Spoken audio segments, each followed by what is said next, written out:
All right, Anthony, well, welcome back. How are you feeling this fight week? I feel good. Yeah, I feel pretty good. Weight's good. I'm in shape. I don't know, fight week feels good, so I'm happy to be back. Can you talk to us a little bit about how this fight came about? Yeah, so when he was supposed to fight, when Khalil was supposed to fight Dawkins the first time, I think Dawkins got hurt, and they called me initially then. I don't remember where that fight was, but where was it? Vancouver. Maybe. That makes sense. Anyways, when Dawkins fell out, they called me to fight Khalil on short notice then, and then I don't know whether it was Khalil or the UFC decided to not put me in short notice and then push that Dawkins fight back. So that didn't happen the first time, and then I've been looking for a fight. I was trying to fight in January, and they told me to keep an eye on the Rountree Osmont fight and that I would probably fight the winner. So I already was kind of expecting that it was probably going to be Khalil. And then they said that Osmont was out. They wanted me to fight him in Austin, but there was like 6 days or something like that. It was really short notice, and I said I would take the fight, but I couldn't make 205 that fast. So I asked for a catch weight, and everyone was good with the catch weight, but Dana isn't a huge fan of catch weights. So he asked if I would make 205 this weekend, so gave me an extra week to make the weight class. I said, yeah. So it sounds like there wasn't any hesitation when the fight was approached. No, I don't. If I'm healthy and not coming off an injury or something like that, I'll always fight. Bisping said that you took this fight because you're daring to be great. Do you feel like that had any play in the decision? Maybe. I love fighting, and I want to continue to fight my way towards a title fight, and doing things like this puts you in great positions to do that. Also, sometimes you just want to feel alive. I think that Volkanovski did a really good job of explaining like fighters' mindsets at the highest level. Like if you're not fighting and you're not have a goal or a target in front of you, you kind of spin your wheels a little bit, and you kind of, I don't know, even if things are going really well in your life, you just feel like they're not. And I think I was starting to get to that point where I was just kind of losing it a little bit, and I don't know, I just feel good. I like the matchup, and I don't know, I like doing crazy shit, and taking a fight with Khalil Rountree on like 10 days' notice is pretty crazy. How do you see the fight going? I like Khalil's style, actually. As weird as it sounds, I'm kind of disappointed he's not fighting Osmont because that's a really good fight. Two really fast strikers. Both of them are they fight really well from the southpaw stance. Khalil's crazy powerful, crazy explosive. I'm a fan of his game. But I know he's on a 4-fight winning streak and he's feeling himself, but not all 4-fight winning streaks are created equal. There's some of those guys he's supposed to beat. With all due respect, I'm not trying to get in some dust up with Khalil, but I thought that he lost the Dustin Jacoby fight. I'd probably say a lot of people would. It was probably 50-50. It was really close. Yeah, I like the matchup. I think that I have a clear advantage on the ground. I don't think that's a secret. He's hard to take down. That's also not a secret. If I stand in front of him, he's gonna tattoo me. So I think it's fairly straightforward. I don't think there's a lot of secrets going into this one. And I was wondering if I could just ask you a couple current event questions. Yeah. Ian Garry, everyone's talking about Ian Garry right now. What's your opinion about Ian Garry and maybe the rumors that he's not behaving himself in several gyms?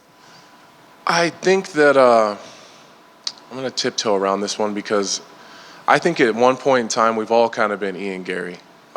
I think that, he's young and he's got so much popularity and so many fans and there's so many eyes on him that maybe a lot of us did maybe some of the shit that Ian Garry has done or is doing, and it just wasn't highlighted as much as Ian Garry maybe. I'm not a huge fan of the bringing cameras into the gym and like he creates this illusion maybe that he's larger than he is. But I get it. I understand that he's trying to do really great things and he believes in himself and I never ever speak on anybody's personal life publicly. It's kind of weird, but like that's their lives. You know what I mean? They can do whatever they want, and he'll figure it out one way or the other. Anytime I've been around him, he's been nothing but respectful to me. His wife has been nothing but kind when I'm around. Ian and I have the same manager, so we do find ourselves in the same places often. I wouldn't say we're friends or hang out, but every interaction I've ever had with him is positive. I will say, though, the one thing that I will be very strong about with Ian Garry is the Neil Magny thing. Really fucking bothers me. But I've known Neil, I've 15 years, like a large portion of my career. I've never seen Neil do anything that I would speak out against. I've never heard of a bad story about Neil Magny. So the whole thing with the kids and it's one thing to create some drama and create some buzz around a fight, but not at the expense of the reputation of someone that's as good of a man as Neil Magny. That's the one kind of strong opinion I have on it. But other than that, I've had great experiences with him. Thoughts on Alex winning the title? I'm happy for him. I mean, just because I want to beat someone up and I want to take the title off him doesn't mean that I can't be impressed or happy with what he does. What's he got, seven UFC fights? He's beat 3 champions. That's crazy. A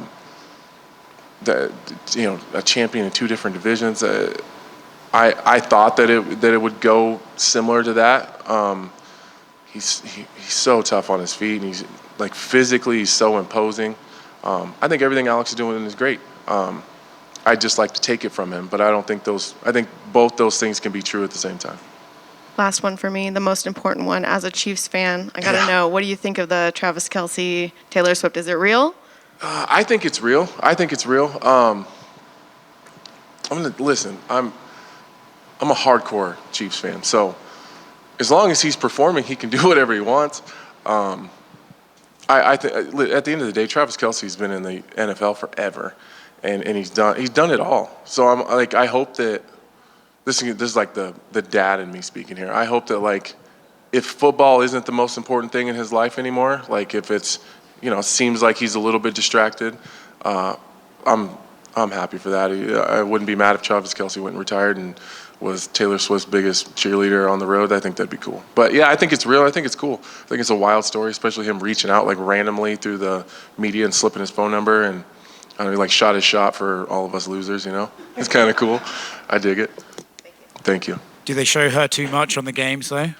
Okay, so I go to all the home games. So you never see anything Taylor Swift at the home games. It's only on TV. So when you watch it on the TV, it does get a little irritating. You want to see the replay of the touchdown, but it's really Taylor Swift drunk, going crazy.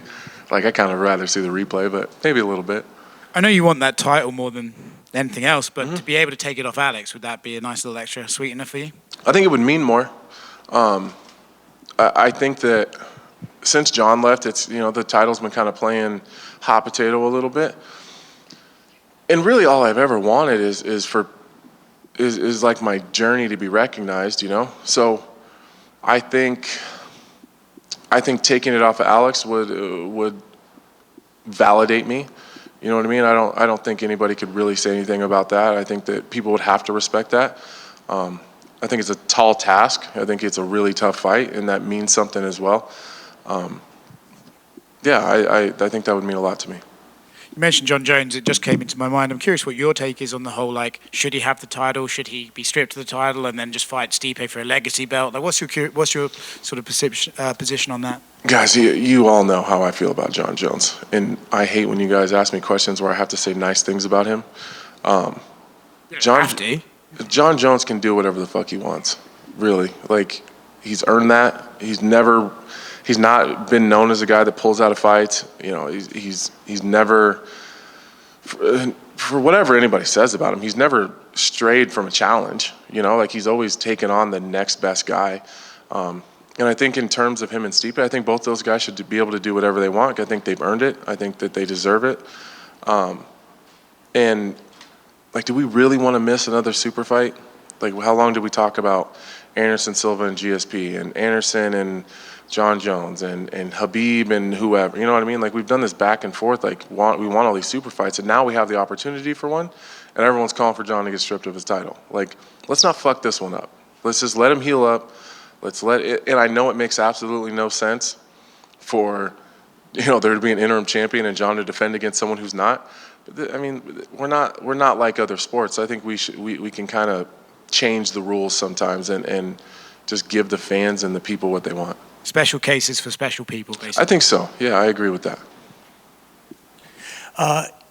You opened up as a kind of a big underdog, and he's like a minus 250 favorite over. Damn. Is that nice? Is that kind of crazy to you? No, man, it's par for the course these days. Like, I mean, if you go back and you look at his last couple fights, he looks like an absolute savage. He's stomping people, and his finishes are so brutal. Like, it's easy to. I get it. Did Dustin give you any tips on to fight Khalil? Oh yeah. There's a lot of people who give me a lot of tips about fighting Khalil. I don't know what's up with that, but I always thought he was fairly liked. But a lot of people have given me lots of tips on Khalil. But yeah, Dustin was in there with him for a long time. Again, I think Dustin won that fight, but it was really, really close. I think Dustin made that fight harder than he needed to. And both of them are very good at what they do, and both of them were very content doing what they're comfortable doing. It's kind of standing in the middle, stay in front of each other and play that game of kind of be a sniper and play darts. And Khalil was just was a little bit ahead. But I can't do what Dustin Jacoby does. That guy's really special in terms of his striking. So even if I wanted to, I couldn't fight Khalil the way that Dustin did. Like you said, the division's kind of like in a weird spot. There's no clear next opponent other than Jamal. Man, I'm trying. Right. I'm trying, bro. But I mean, so, Jamal says he's going to come back, but, torn Achilles, who knows when he's going to really come back. But there's a shot you go out there, you do what you do to Khalil, Alex might just call your name, right? So, I mean, are you kind of looking at this fight like you win this fight dominantly, Alex calls your name, you're fighting for the title next? I just think I just need to not give him any other option. I know champions always want to feel like they make all the decisions, but if there is no clear contender and I go in there and I look really good and put myself in a position where people start asking for it, then that's the fight. But we got to hurry up and do it quick because we got TheMacLife and Johnny Walker fighting and then Rakic and Blachowicz. Like, let's do it quick and then hopefully they just want to sign it really fast before those guys fight. This is a random one. What was the thought process of getting that dream catcher on your back? So my wife is Native, and so my kids are part Native, and they're really, really in tune with their culture. So Christmas and holidays, and they're burning sage. We go to powwows all summer long, and my mom was always really big into dream catchers, and so they were all over our house. They were everywhere. Every room had several dream catchers in it. Depending on who you ask, dream catchers are supposed to, let the dreams through and catch the nightmares, or catch the nightmares and let the dream. You know what I mean? It depends on who you ask, but that's kind of the idea. I'm just a dream chaser and living this wild and crazy life. Thanks, man. Mm-hmm. I know to take yourself out of it, to put you back into like a fight analyst role. Mm-hmm. Just one last one going on Alex. When you look at his skill set, does he have the skill set to be able to stay a champion when you look at the guys that are right up there in the rankings? Well, there's a couple guys that are going to give him problems for sure. I think TheMacLife stands out. That's for Alex's style. That's a really tough one. Is he beatable? For sure. Alex has got this unique ability to kind of make people fight differently. Some of it is the fear and his power and stuff like that. So I think TheMacLife is a really tough matchup. I think I'm a tough matchup, just my style. He's got a lot of power in tight, but I do a good job of making people uncomfortable. I think if I could get a takedown, if I could get him to a position like Jan Blachowicz, I promise I wouldn't be on his back for 5 minutes without a finish. And Blachowicz is a great grappler. He's just not a huge submission threat all the time. But he does let people get him into some weird positions, so I think I could take advantage of some of those. I do think TheMacLife's a really tough matchup, though. But for his style, there's not a whole shit ton of real powerful wrestlers and guys that are going to grind on him. He definitely has the ability to hold on to it for a bit. Absolutely.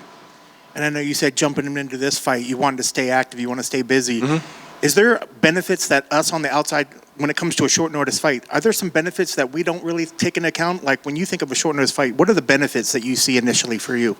Well, as long as you're in halfway decent shape, there's a lot of benefits. I didn't take the day-to-day 2 and 3 times a day pounding on my body that he just went through. I feel really fresh and relaxed and like excited.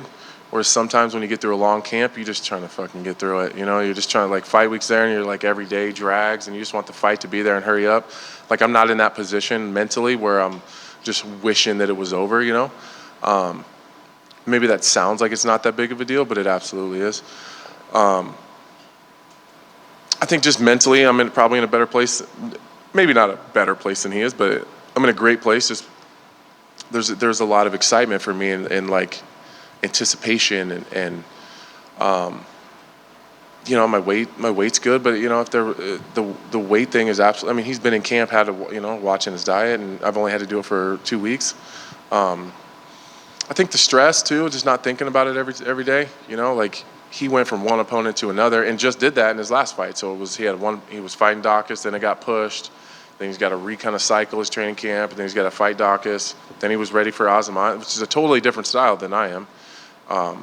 Azamat is a short, stocky southpaw that's really fast, and I'm none of those things. You know what I mean? I'm not short, I'm not stocky, I'm not a southpaw, and I'm not that fucking fast. So I only have to adjust to his style. I didn't have to change my training camp, you know what I mean? So I think there's some advantages. And then when you look at your last opponent, Ryan Spann, another strong striker, tall, long limbs. Here you're getting another strong striker. Are there similarities between the two of them? And in a sense, was the last matchup tougher than this matchup for you due to a lot of people thought Spann had maybe some better submission skills? Well, they do very different things. I think that in terms of like their killer instinct, I think that, especially going into the second fight, I think Khalil's going to be more willing to get into a firefight and engage, whereas Ryan Spann did that one time and it didn't work out, so he was a little more tentative the second time. To his credit, he made a lot of really good adjustments in that second fight, and I thought he fought really well. I thought Ryan Spann grew a lot in our second fight, just mentally. You know, Ryan hasn't always been known as the guy that can fight from behind and come back and swing the momentum the other direction, and he was really battling at that and trying to fight his way back into it. Which I don't know. I think that although it's a loss, I think he probably learned a lot about himself in our last fight. In terms of, I mean, it's another big scary black guy that hits hard. You know what I mean? It's they are very similar in that aspect as far as just their athleticism and their speed and the things that they can do. I don't suspect Khalil is going to be jumping submissions or looking to grapple. I hope so, but I don't see that happening. But yeah, there's definitely some similarities. I think power-wise, they're very similar. And you kind of mentioned a little bit earlier about wanting to stay busy, but you're fighting backwards. Is this kind of a no-win situation? Because you're taking the risk of fighting the guy with a lower rank, or if you get a win regardless, does that matter? The rankings are for people on Twitter and you guys. You know, like we don't really pay attention to that too much. And to be very honest, the UFC doesn't really pay that much attention to it either. Rankings are, it's like a marketing machine. You know, it's really easy to make people care about something more if there's numbers next to their names. But like the UFC they understand how tough of a position I put myself in, and how hard it is to come in on short notice and beat a guy like Khalil, and even harder like to look good doing it. So I think if you come in and you put yourself in these precarious positions and do hard things, I think you get rewarded for that. So I truly believe that the people on Twitter really care about the rankings, but us as fighters don't really think about it that much. Last for me, I guess, your keys to the victory. What needs to happen to make sure you get your arms raised on Saturday? Pressure. It's pressure. If you let Khalil Rountree sit back and be super comfortable and stand in the middle of the octagon and kind of dictate the range, you're going to have a long fucking night. It's going to be a real bad night. So you got to put pressure on him, not just physical, but mental. You got to make him work. You got to make him think. You got to put him in positions mentally and physically that he isn't expecting. There's nothing worse than ending up in a fight that's harder than you thought it was going to be. And I get it, man. I read what people say. I know what people are saying about me, that maybe he's done, maybe he should go hang out at the desk, maybe his better days are behind him. You can't be an opponent that's standing across from me and not hear it too. So is he mentally strong enough to ignore that and look at the tape and look at what I've done and how long I've been around and the things I'm capable of and identify me as a real threat? Or is it like, oh, this is the old guy that, he's 1 foot in, 1 foot out? Because if that's the mentality he has, it's going to be a really long night for him too. Is that how you feel? I'm not on Twitter all that much. Is that what you feel? Are you feeling that's what a lot of people say about you out there? Are you coming in there with a chip on the shoulder a little bit to prove? Absolutely. Absolutely. I listen, I get it. Like sometimes I go in there and I have an off night. Like sometimes I let guys sneak behind the wire sometimes. Like if it's not that I've never put the work in or that I'm not always in training or that I'm not physically prepared.